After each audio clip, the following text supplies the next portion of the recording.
नमस्कार दोस्तों, मैं सुष्मिता आप सभी का स्वागत करती हूँ स्टडी रूम में। तो दोस्तों, इस वीडियो में हम पढ़ने जा रहे हैं कक्षा 9 अर्थशास्त्र का अध्याय 3, जो कि है निर्धनता एक चुनौती। निर्धनता का अर्थ क्या होता है? निर्धनता का अर्थ वो होता है जब ऐसी कंडीशन बन जाए जब हमारे पास हमारी बुनियादी जरूरतें पूरी करने के लिए भी पैसे ना हो, तब हम निर्धन कहलाते हैं। तो ये एक चुनौती कैसे है? तो आइए देखते हैं भारत के लिए ये एक चुनौती क्यों है। तो सबसे पहले हम ये देख लेते हैं कि भारत दुनिया में निर्धनों की सबसे बड़ी संख्या वाला देश है। तो जैसा कि आप सभी जानते हैं कि भारत जनसंख्या के मामले में भी विश्व में दूसरे स्थान पर आता है, और निर्धनों की बात करें तो भारत में सबसे बड़ी संख्या निर्धनों की है। भारत में हर पांचवा व्यक्ति निर्धन है। मतलब अगर आप देखने जाएंगे तो डेटा के हिसाब से भारत में हर पांचवा व्यक्ति जो है वो निर्धन है। क्यों है ऐसा? क्योंकि जनसंख्या बड़ी होने के कारण बुनियादी सुविधाएं जैसे कि शिक्षा या फिर और जो रोटी कपड़ा मकान आप ये सब कह सकते हैं, ये हमारी सरकारें निर्धन लोगों तक या फिर सारे लोगों तक नहीं पहुंचा पा रही है। बहुत सारे ऐसे लोग हैं जो आज भी गरीबी रेखा के नीचे जी रहे हैं और ऐसी हालत में जी रहे हैं जहां पर न उनको साफ पीने का पानी मिल रहा है, न साफ हवा मिल रही है सांस लेने के लिए, और ना ही उनके पास घर है और ना ही उनको 2 वक्त का खाना मिल रहा है। तो आप ये कह सकते हैं कि भारत में निर्धनता का जो स्तर है वो बहुत ही ज्यादा नीचे है। मतलब बहुत ही ज्यादा ऐसे लोग हैं जो कि बहुत गरीब हैं भारत में। आपने एक धारावी नाम सुना होगा। धारावी एक ऐसी जगह है जहां पर बहुत सारे गरीब लोग अपनी झुग्गी झोपड़ियों में रहते हैं। तो आप इससे अंदाजा लगा सकते हैं कि भारत में कितने गरीब लोग हैं जिनको कि अपनी बुनियादी जरूरतें पूरी करने के लिए भी बहुत मेहनत करनी पड़ती है। उसके बाद हम ये देख लेते हैं कि निर्धनता के 2 विशिष्ट मामले कौन कौन से हैं, उदाहरण देखते हैं। तो सबसे पहले अगर हम शहरी क्षेत्र की बात करें तो उसमें आपने दिहाड़ी मजदूरों को देखा होगा।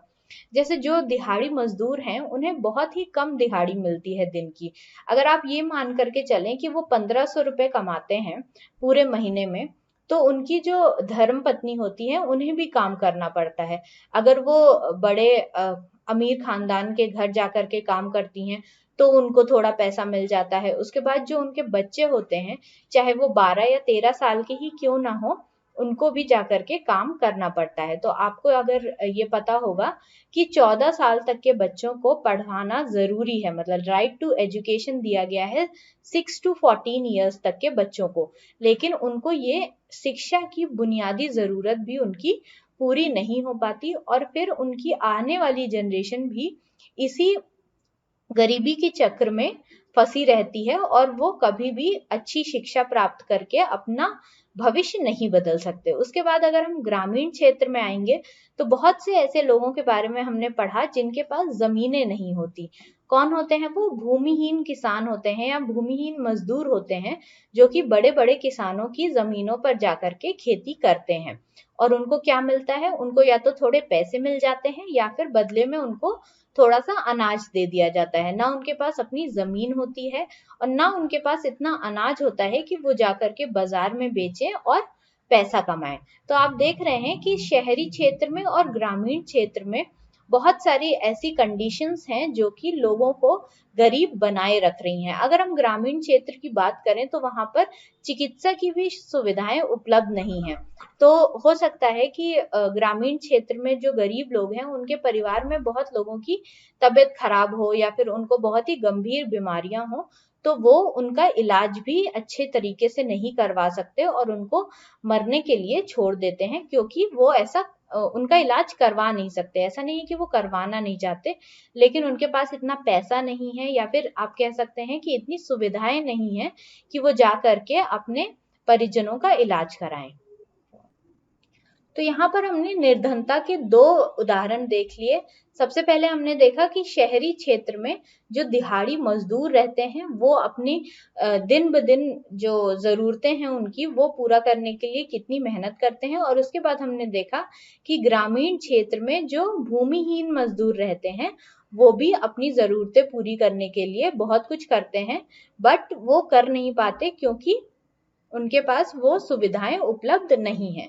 उस मिलता है कि निर्धनता ग्रामीण और शहरी क्षेत्रों में विभिन्न आयाम ले सकती है, जैसे भूख, आश्रय की कमी, शिक्षा आदि। तो अगर आप ये देखें कि शहरी और ग्रामीण क्षेत्रों में विभिन्न आयाम होते हैं निर्धनता के। अगर हम ये बात करें कि हो सकता है कि ग्रामीण क्षेत्र में अगर उनको खाने के लिए 2 वक्त की रोटी मिल रही है, लेकिन हो सकता है कि शहरी क्षेत्र में जो मजदूर हैं उनको 2 वक्त की रोटी भी ना मिल रही हो। तो विभिन्न आयाम हो सकते हैं शहरी और ग्रामीण क्षेत्रों में।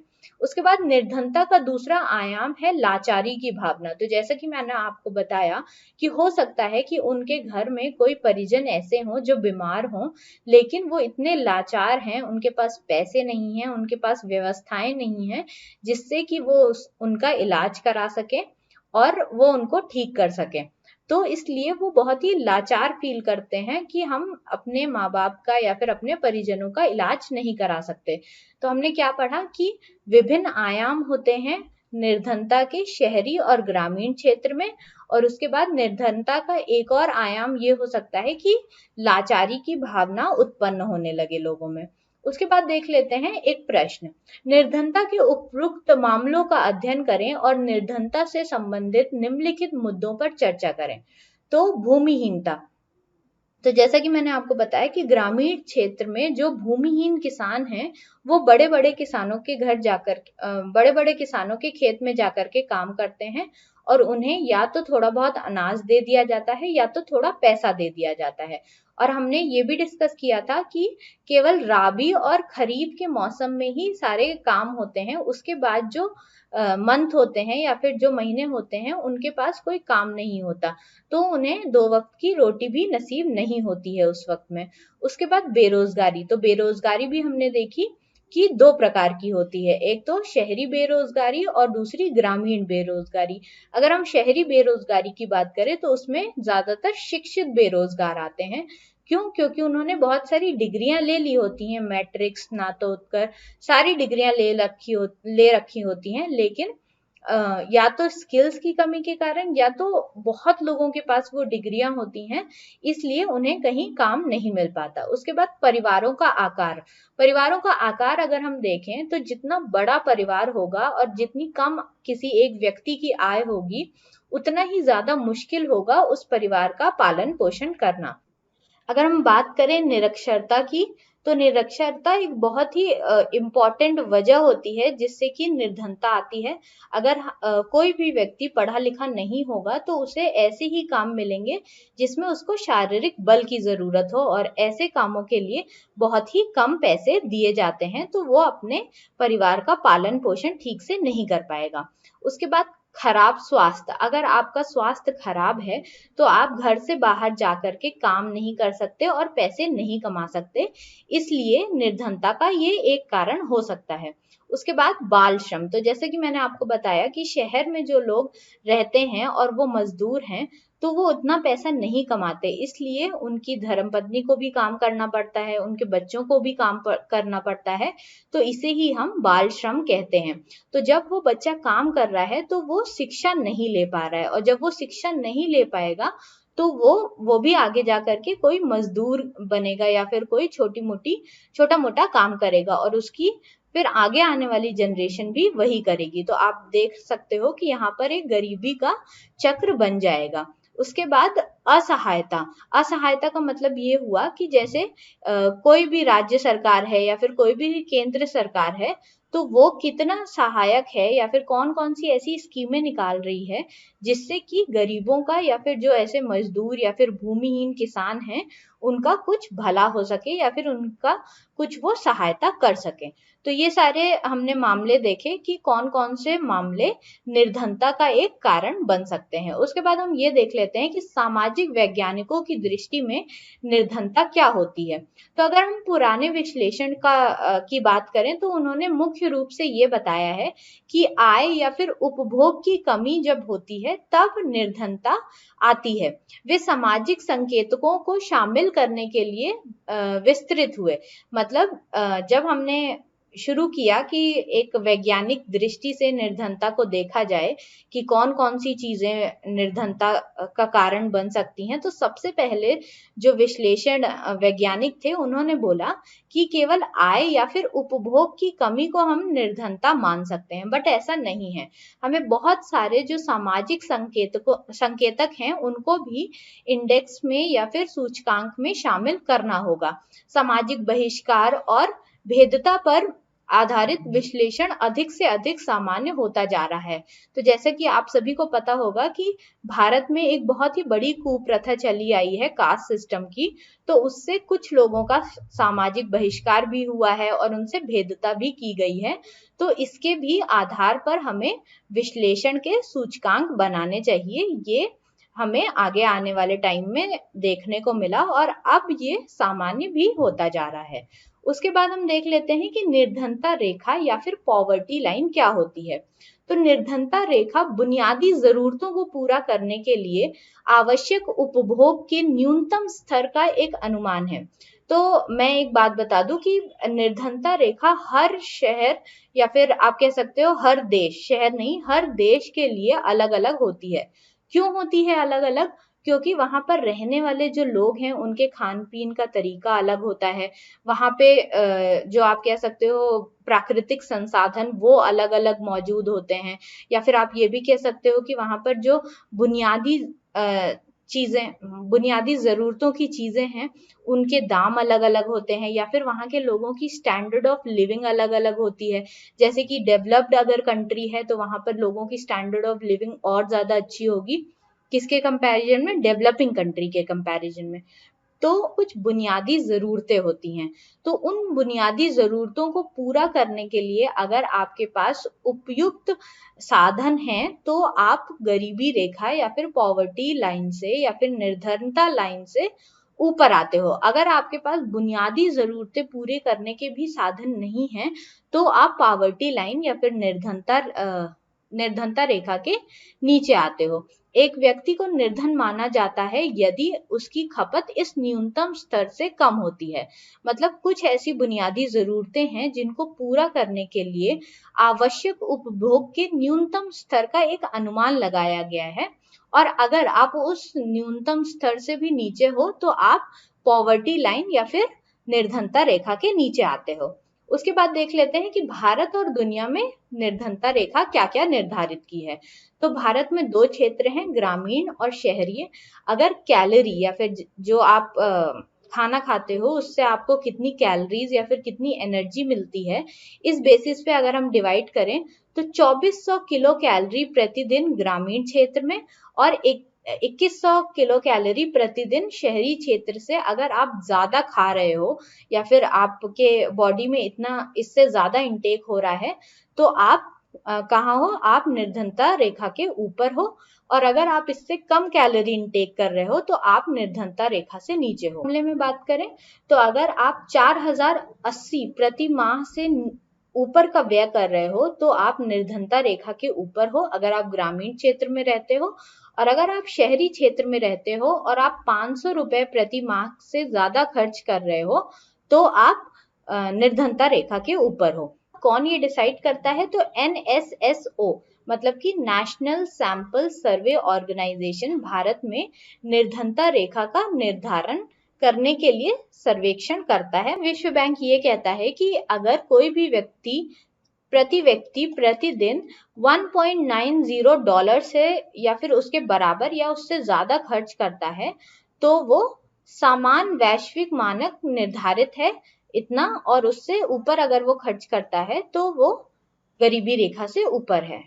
उसके बाद देख लेते हैं एक और प्रश्न, विभिन्न देश विभिन्न निर्धनता रेखाओं का प्रयोग क्यों करते हैं? तो जैसा कि मैंने आपको बताया कि विभिन्न देश विभिन्न निर्धनता रेखाओं का प्रयोग इसलिए करते हैं क्योंकि वहां पर रहने वाले लोगों का जो शरीर की बनावट होती है वो अलग होती है, वहां पर जो प्राकृतिक संसाधन उपलब्ध होते हैं वो अलग होता है। हो सकता है कि आप भारत में रोटी और चावल का प्रयोग ज्यादा करते हो लेकिन किसी दूसरे देश में ऐसा ना होता हो, वहां पर स्टेपल फूड जिसे हम कहते हैं वो कुछ और होता हो। इसलिए भी अलग अलग निर्धनता रेखाओं का प्रयोग किया जाता है, क्योंकि स्टैंडर्ड ऑफ लिविंग जो है वो डेवलप्ड कंट्रीज में ज्यादा अच्छी होती है अगर हम डेवलपिंग कंट्रीज से उसका कंपैरिजन करें तो। उसके बाद जो हमारी बुनियादी जरूरतों की चीजें होती हैं उनकी भी कॉस्ट डिफरेंट कंट्रीज में, मतलब विभिन्न देशों में अलग अलग होती है। तो विभिन्न देश विभिन्न निर्धनता रेखाओं का प्रयोग इसीलिए करते हैं क्योंकि बहुत सारे ऐसे फैक्टर्स हैं जो कि हर देश में अलग अलग होते हैं। उसके बाद एक दूसरा प्रश्न देख लेते हैं, आपके अनुसार आपके क्षेत्र में न्यूनतम आवश्यक स्तर क्या होगा? तो अगर आप ग्रामीण क्षेत्र में रहते हैं तो आपके क्षेत्र का न्यूनतम आवश्यक दर उस हिसाब से होगा, और अगर आप शहरी क्षेत्र में रहते हैं तो आपके क्षेत्र का न्यूनतम आवश्यक दर उस हिसाब से होगा। ठीक है, उसके बाद हम आते हैं निर्धनता का अनुमान कैसे किया जाता है।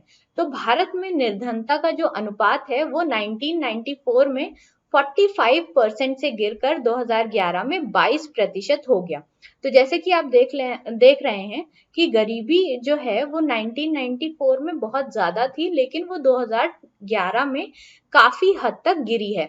तो जैसा कि आप देखेंगे कि 1993 से 1994 में अगर हम ग्रामीण इलाके की बात करें तो वहां पर निर्धनता अनुपात 50% था, लेकिन वहीं पर अगर हम बात करें 2011-12 की तो वो 26%, मतलब कि आप कह सकते हो आधा हो गया है।